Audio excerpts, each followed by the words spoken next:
Já imaginou apagar tudo? Dívidas, erros, traumas, e simplesmente recomeçar? Parece um sonho, não é? Para Léo, era a realidade. Aos 35 anos, ele tinha a vida que o século prometia. Um apartamento moderno, um emprego remoto estável e a tranquilidade fria da autonomia total. Só havia um pequeno detalhe.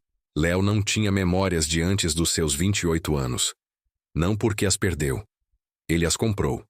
Vivemos numa sociedade onde a privacidade se tornou a última mercadoria de luxo. A corporação Cronos, uma gigante da tecnologia, vendia o anonimato como um serviço premium. Por um preço, eles apagavam completamente o seu rastro digital e social. E, em troca, ofereciam um kit de recomeço. Um novo apartamento, um novo emprego e um passado fabricado perfeitamente coerente. Fotos, depoimentos digitais de amigos que nunca existiram e até algumas cicatrizes falsas para dar um toque de autenticidade. Léo vivia nessa paz artificial. Mas, no fundo, a única coisa real que sentia era um vazio profundo. Uma sensação de que algo estava faltando, como uma peça de um quebra-cabeça que ele nem sabia que estava montando. Tudo mudou numa manhã cinzenta. Uma caixa de madeira escura apareceu na sua porta. Sem remetente, sem QR Code de rastreio, o que por si só já era uma anomalia no mundo de Léo. Ele abriu esperando algum item esquecido do seu kit, mas dentro não havia nada do seu passado fabricado. Havia apenas um álbum de fotos antigo e surrado, com páginas amareladas e uma data escrita à mão.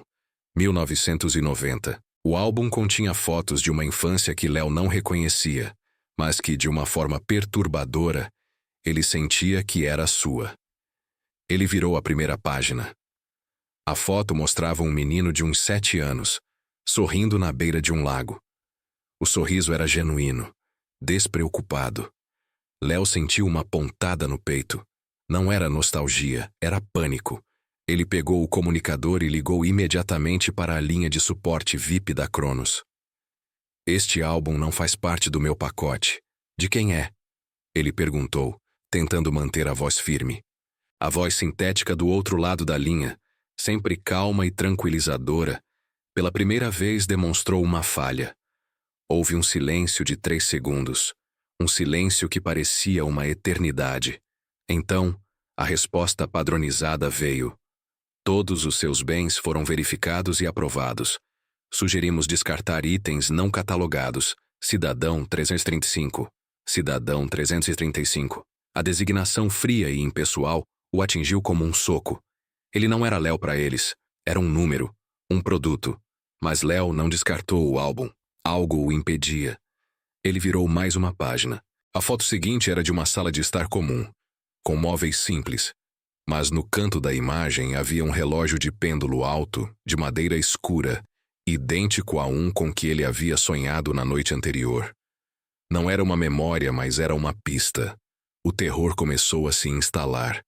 O passado que a Cronos prometeu apagar não estava morto. Estava vazando, como água através de uma rachadura numa barragem. A paz que ele havia comprado estava prestes a desmoronar. Léo, o analista de dados que passava os dias controlando informações, agora estava sendo controlado por elas. Ele usou os próprios recursos da Cronos contra ela. Ele começou uma busca cruzada, procurando padrões visuais do álbum em bancos de dados de imagens públicas. A sala de estar, o relógio, o menino de 7 anos, nada. O passado parecia ter sido limpo com uma eficiência cirúrgica, assustadora. Mas a Cronos se orgulhava de ser indetectável, e foi exatamente aí que Léo encontrou o erro. Ele não buscou o conteúdo da foto, mas sim o vazio ao redor dela. Ele rastreou os dados de satélite da época em que as fotos foram tiradas. E percebeu um padrão bizarro. Em todos os locais onde as fotos pareciam ter sido tiradas, havia uma falha de imagem nos registros oficiais da Cronos.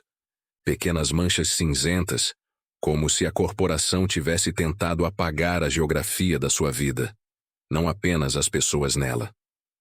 Com muito esforço, ele conseguiu isolar as coordenadas do lago da primeira foto. Era um município remoto, a 6 horas de distância de carro. Um lugar que não deveria existir no seu mapa pessoal. Naquela noite, Léo não dormiu. Ele ficou folheando o álbum, sentindo o papel antigo entre os dedos. Na última página, escondido sob o forro de papelão, encontrou um pequeno bilhete manuscrito. A tinta estava desbotada, mas legível. Não estava endereçado a ele, mas ao menino da foto. Dizia: "Quando você se esquecer de quem é, procure a porta vermelha. Eles não podem apagar o cheiro." O cheiro? Que tipo de pista era essa? Era um código? Uma metáfora? Léo não sabia, mas sentia que precisava descobrir. A conspiração não era mais invisível. Ela tinha um cheiro, um endereço e a forma de um relógio antigo. No dia seguinte, Léo quebrou a regra número 1 da Cronos. Nunca se afaste do perímetro designado. Ele pegou o carro alugado que fazia parte do seu pacote e dirigiu em direção ao passado. A estrada parecia infinita, e cada carro que passava parecia um espião da corporação. Ele se sentia completamente exposto, um fugitivo em sua própria vida. Perto do limite da sua área segura, ele parou para tomar um café num posto de gasolina antigo, daqueles que mal se vêem hoje em dia. O lugar cheirava a poeira e café amargo. Ele estava sozinho, até que notou a atendente. Uma mulher de meia idade, com olhos cansados, mas estranhamente penetrantes. Ela o observou enquanto limpava o balcão. Não com curiosidade, mas com uma espécie de reconhecimento. "Você é novo por aqui", disse ela com a voz rouca. "Só de passagem", Léo respondeu, sentindo um suor frio na nuca. Ela deu um sorriso sem alegria. "Tenho a impressão de já ter visto esse rosto há muitos anos. Um menino. Tinha um relógio grande na casa dele." O corpo de Léo congelou. O ar ficou pesado. Ele não havia contado a ninguém sobre o relógio. A Cronos havia limpado todos os registros. Como ela podia saber? A atendente se inclinou sobre o balcão, e sua voz baixou para um sussurro grave. "Eles vendem o silêncio, mas o cheiro... o cheiro eles não controlam. Se você é o menino do relógio, saiba de uma coisa. Seu pai não fugiu. Ele foi comprado." O mundo de Léo, o mundo fabricado, acabara de se fundir com o pesadelo. A atendente se afastou, deixando-o paralisado. Comprado? O que isso significava? Ele saiu do posto em pânico, o álbum na mochila pesando como chumbo. A Cronos não havia apenas escondido seu passado. Ela havia desmantelado sua família para forjar sua nova vida. Ele não era um cliente, era uma vítima. Léo seguiu as coordenadas do GPS até o lago. A paisagem era exatamente como na foto, mas a casa não existia mais. No lugar dela, havia apenas uma fundação de concreto coberta por grama alta. Por um momento, o desespero tomou conta. Ele estava prestes a desistir, a voltar para sua jaula dourada e implorar a Cronos para selar a porta do seu passado para sempre. Mas então, ele sentiu um cheiro distinto de mofo e pinho exalando do chão. O mesmo cheiro sutil que ele sentiu ao abrir o álbum de fotos pela primeira vez. Era o cheiro do bilhete.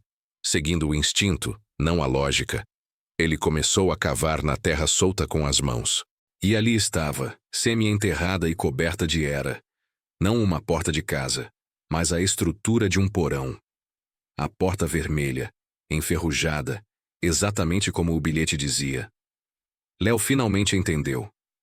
A Cronos podia apagar fotos, documentos e endereços digitais, mas eles não podiam apagar os sentidos, o cheiro, o tato, a intuição.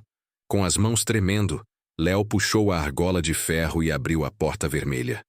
Em vez da escuridão e do cheiro de mofo que esperava, a luz fraca de uma lâmpada vinha de dentro.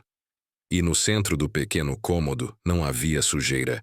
Havia uma mesa de trabalho organizada, com ferramentas de eletrônica, fios e circuitos.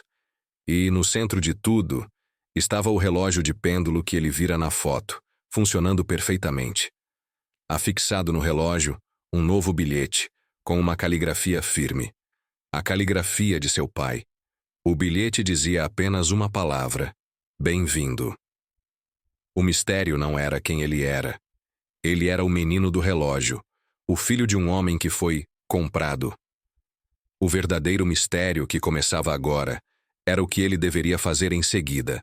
Essa história nos faz pensar: o que é mais importante? Uma vida segura e fabricada ou uma verdade perigosa e real? Se você gostou dessa jornada, não se esqueça de deixar o seu like, se inscrever no canal e ativar o sininho para não perder os próximos capítulos. Obrigado por assistir e até a próxima.